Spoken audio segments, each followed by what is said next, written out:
有冇試過某一日星期一早上，你發現琴日崇拜仲好感動，今日一返到工作嘅壓力迎面飛過嚟，我哋都好渴望活出信仰，但係常常發現我哋自己俾世界嘅節奏同文化帶住走。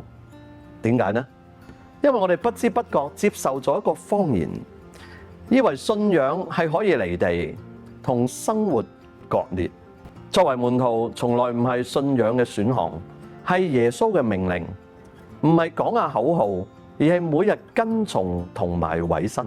唯有每日連結於葡萄樹，我哋嘅生命先至會唔俾世界沖走。唯有作真門徒，我哋先有力回應呢個時代嘅挑戰，並且活出天國價值。或者你會問，我係一個平信徒啫，門徒生活離我太遠啦。但其實呢個係今日最大嘅誤解。我哋以為信徒同門徒係兩種人，以為門徒係俾嗰啲屬靈嘅人。至於我自己啦，做個平信徒就 OK 啦。但係聖經清清楚楚話俾我哋聽，呢個係一個謊言。信徒就係門徒，門徒就係基督徒。喺神嘅眼中冇分別。凡係屬於耶穌嘅人都係蒙召成為佢嘅門徒。主耶穌吩咐我哋要使萬民作門徒，正正就係因為呢一種錯誤嘅觀念，令到好多信徒軟弱無力，扎根唔到真理，生命無法更新。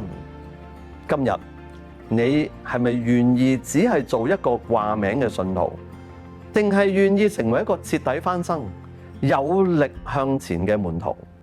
喺8月嘅10個晚上，我哋一齊探索徹底翻身嘅門徒生命轉化10個記號。呢10個記號包含3個方向：內在嘅翻轉、關係嘅更新、使命嘅踐行，帶出10個翻身嘅路標。